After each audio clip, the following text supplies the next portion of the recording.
What's up, guys? Thanks for watching another Jaguars United film breakdown. Today, I'm super pumped because we are breaking down Jaguars' 4th and 5th round draft picks, Jordan Smith and Luke Farrell. So make sure to check it out. Before we jump into the film, though, make sure you subscribe to the channel because we've already broken down all the other picks that have come before them, and they're a lot of fun time. If you subscribe, you can also get notifications when we do live shows, and you can just kind of get into the chat. We're Jags fans, and we just talk about the Jags all the time. So thank you guys for watching, and let's get right into it.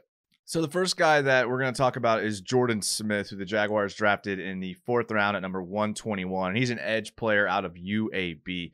The Jaguars actually traded up from 130 with the Rams to get him. So they moved up in the draft to get him. So you know they liked him. It's ironically that 130 pick they got from the Jalen Ramsey trade. So they essentially gave him back to the Rams to move back up to 121. Jordan Smith had a pretty interesting college career, committed to Florida before he could even play, got caught up in some trouble. Him and a couple other teammates got kicked off the team. He ended up going JUCO, performing really well before going to UAB, playing 2 years at UAB.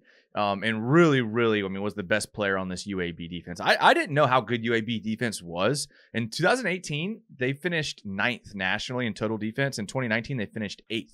Nationally in total defense. So the UAB defense knows how to play. They only played 8 games in 2020, but fun to watch. And some might be thinking like, well, Jordan Smith obviously is the best player on the field at UAB. He's at UAB.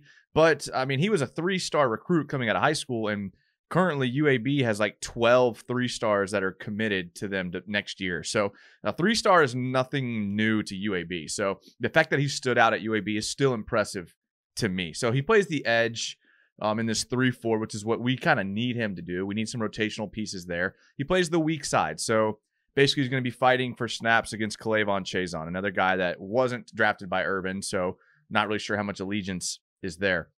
Here we're going to see him in the Tennessee game here, okay? He's to the field, but they still call this the weak side, you can tell, because of the tight end here and the back here and the tight receiver here. So he's going to play the back side here. And when you look at Jordan Smith, like what everyone says about him is they talk about like his dip at the line of scrimmage. Basically, his ability to get around the edge. Like at 6'7", I mean, he's huge. 6'7", 6'6", 265. Huge dude. Really strong, really athletic. Watch him here just get around Tennessee's tackle. I mean, like it was nothing. I mean, the dude had no problem with it at all. He's quick off the ball. I mean, coaches talk about how his first step is incredibly fast, and you can see it here. I mean, he's one of the first guys into the backfield at the snap. I mean, look at that. I mean, that's a great release there.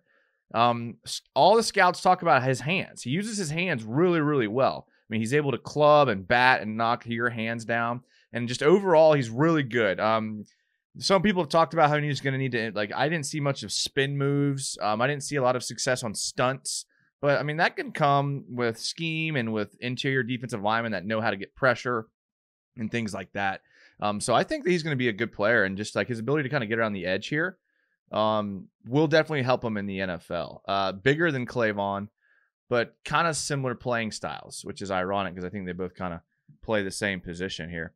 All right, the next play I want to look at is against Rice. All right, against Rice, and I don't know if this is 2019 or 2020, not sure, but you can see here it's this is a standard formation you'll see the Jags in pretty typically. 3 down linemen. I mean, anytime we're going up against a 10 formation with the spread, I mean, they got trips over here to the right. You're going to see his ability to get and dip under the tackle. Again, I mean, this is what he was known for. I mean, this is what he gets his credit for, is being able to get around the edge. He has good bend. He has good flexibility in his hips. A lot of times if you watch him pre-snap, before he attacks, he's able to drop his hips really low to give him really good leverage. I mean, that's someone that's 6'6", that's hard to do. And just athletic guy. I mean, that's not a good block by 71. I mean, but still, I mean, it's hard to block someone that fast and that strong. Gets the sack there. Is able to just kind of really use his athleticism. It's the end of the game here, so he's doing a little cheeky. Oh, this part was good. Watch the Rice quarterback here. Watch the Rice quarterback. Dude, you're really gonna take on a dude that's 6'6", 240? But watch him one more time. Get off me. That's a fight you don't want to take. That's the comment of having all your boys around you and you get some courage. I mean, you're looking pretty thick there. Okay. All right, here's another. We'll keep the Rice theme going here. This is the same game against Rice, and we're gonna see again his ability to kind of take on a double team. He gets credit for half a sack here, but really, what's more impressive than the sack is his ability to engage 2 blockers and still continue to drive his feet and get upfield.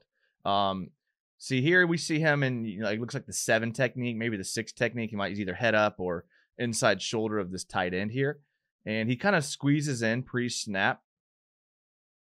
And he's going to kind of attack from the inside. And he's going to take on the guard. He's going to take on the running back. The pocket collapses around the Rice quarterback and just makes a great tackle there. I mean, that's what you want. I mean, you got to be able to blow into the guard head first and to blow him backwards. I mean, the guard's probably not expecting this here, so it might catch him off guard. He's probably expecting this guy too. So great call, but I mean, that's what you want. You want to keep leverage. You want to keep your legs moving, be able to get after the quarterback. All right, we have a tackle for loss here against App State, and here we're going to see App State is in kind of a more of a heavy formation here. Looks like they got 2 tight ends, a wing back / tight end, pistol back here. So you would think they're going to want to try to run the ball. A lot of teams tried to attack UAB in the middle of the field because of their 3-4 package. I mean, a lot of times they had 5 defensive backs, more like a 3-3-5 type setup, and those defenses are typically weaker in the middle of the field. So you saw a lot of teams attacking the middle of the field or the strong side. And because Smith plays the weak side, a lot of plays went away from him, or he just wasn't in the play. But I mean, again, not his fault, just kind of what happened here. But here, I like this tackle for loss. I mean, he's pretty much going to beat this tackle straight up. Head lined up, head up on the tackle, maybe a 5 technique, maybe a 4-eye. I mean, the guard gets his hands on him too here. And he's going to be able to just split the block and get in the backfield and make a tackle. I mean, these are the types of plays I'm talking about with his raw athleticism, his ability to just knife up field and get to the quarterback.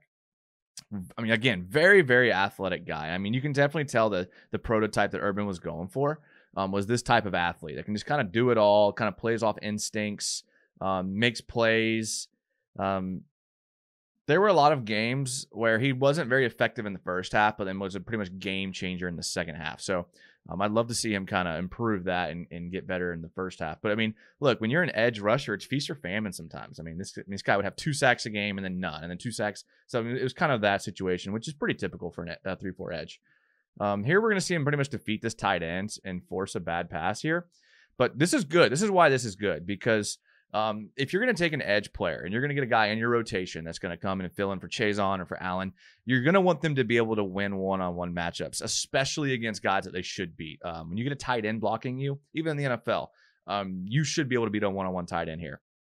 And look, I mean, this blocking assignment was designed to everyone push downhill, and they're going to do a little PA boot here, and the tight end just gets eaten up.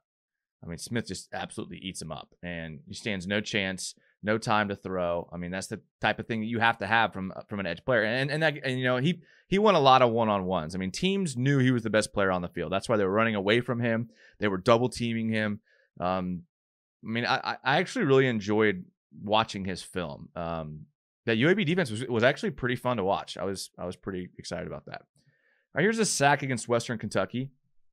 Let's see here. This is not a good angle. I must back out here in a second. Let's see here. Puts the running back in motion. Oh, this isn't. Oh, yeah. Okay, I like this play a lot. Okay, I was going to move this play up in the order. That's how much I like this play. Okay, so here in this play, he's actually going to drop. Okay, we're going to see here in a second that he drops right there. Let's go back. If you see him. Okay, so I wouldn't say dropping into coverage is his strong suit, but he's able to do it for sure. Again, much like Clavon Chazon. I mean, they have a lot of similarities. I mean, so he's dropping here to a zone.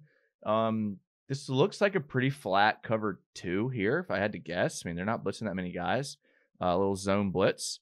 And the second that he realizes that the quarterback's trying to escape the pocket and create time, he flies in and he's going to make a great play on this. Okay, so let's let this play out here. He's dropped into zone. And just the acceleration and the instincts to get there, I mean, and get a sack. I mean, that's good. I mean, the coach actually kind of gets, I mean, if you watch the play here, I mean, that's why I love watching the game footage. The coach actually gets on him about probably not staying in his zone. He probably left his guy open. But that's the thing about being an instinctual player is sometimes you kind of have to go off script. And, if you're a coach, sometimes you just got to let this player go. I mean, look, he goes. I mean, there was no assignment there. I mean, that's the right read. I don't know what that coach is saying there. But man, way to deflate. I mean, look at this. I mean, he's got no one. I mean, he's got no one in his zone at all. So, I mean, he goes after the quarterback. That's a good play. No one there. Probably a busted coverage. He only had one guy over here. Or busted route concept. I like it. Get there. He's fast. He's quick. This is the last play I'm going to show. It's because it's fun to watch. I'm just going to let it play out. There's really nothing I can say about it at all. I mean, when you see it happen, you'll know. I mean, yeah, you like that. I mean, it's just one interception on the season. I will take that, man. 10 times out of 10. Way to have your head on a swivel, Jordan Smith, for the interception. Overall, I'm pretty excited about him. He's one of my favorite players in this draft class. I think he's got boom or bust potential, which basically was what you want to get. I mean, when you're taking in the 4th round at 121, I mean, take a guy that's going to like have a chance to be a starter. Again, he's going to have to compete with Chazon for reps, but I mean, I could see them in a position where they're switching out. I mean, Chazon's probably not as good against the run. But getting after the passer, you might want to get Chazon in there. So interesting to see what kind of rotation they use for these two guys. But I love the pick. I think it's going to work out well. I applaud to you, Jaguars front office. Good pick. All right, so the next guy that we're going to look at is Luke Farrell, tight end out of Ohio State. And the Jaguars took him in the 5th round at 145 overall. And Urban Meyer did something that he's known for. He went with someone that he's familiar with. Urban Meyer actually was the one that recruited Luke Farrell to Ohio State. So he's very familiar with the type of player that he is. A 4-time all-academic, really smart guy, probably a great teammate based on him being a 4-year starter there. Just really impressive player. I mean, it seems like all the draft scouting reports got kind of lazy when they were talking about him because of his low production in the receiving game. They kind of called him a blocking tight end. It's going to translate as a Y tight end blocking, which he does that pretty well. But his stats, again, weren't that great. 2019, only played in 6 games, had 7 receptions for 119 yards. In 2020, he only played in 4 games. He had 5 receptions for 37 yards. So, again, not a bunch of production, but what he does pretty well. I actually like him as a receiver. I mean, I know he does not have a lot of production, but look at some of these plays. And this first one is going to be Ohio State Rutgers 2019. He's going to be lined up here in the slot. I had to catch this play like a second after the snap, but he's lined up in the slot here, and he's just gonna make a great play, and you can just see for yourself. I mean, a one-handed snatch in the corner of the end zone. I mean, Fields throws a beautiful corner route, but just a great play overall. Look, I mean, there's a play that didn't make the cut here because I only have time for like 7 plays or so. There's a play on here where he releases off of a jam like really well. I mean, he didn't get the ball thrown to him, but I was like, oh my god, like the dude actually releases off the line of scrimmage pretty well. I mean, his 4.7 40 time doesn't like jump out at you, but knows how to use his body and knows how to play in space. I mean, look at this catch right here. I mean, just left-handed, gets the paw out there and grabs it. I mean, look, I mean, there was one scout that wrote, uses leverage great in space, finds soft spots in the zone, has reliable hands, scrambles to help quarterbacks that are scrambling. Like, those are all indicators of a good receiver. He was really underutilized. He wasn't throwing the ball a lot, which is kind of surprising because Justin Fields threw the ball a lot last year. They just didn't play a lot of games. So the good games that he actually had a pretty good games there for sure. Here's another touchdown catch. This is from this last year's bowl game against Clemson. It's nice. They played Clemson twice, so I got to watch a lot of Clemson Ohio State. But here we're going to see him lined up kind of as the Y tight end here. 88 is going to line up as the second tight end as a wing.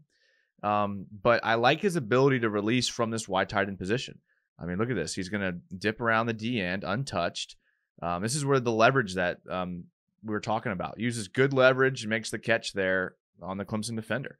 Clemson defender's in great position, but he uses his body, uses his frame, 6'6", 251, to create a little window for Justin Fields, and Fields finds it, and he makes the catch.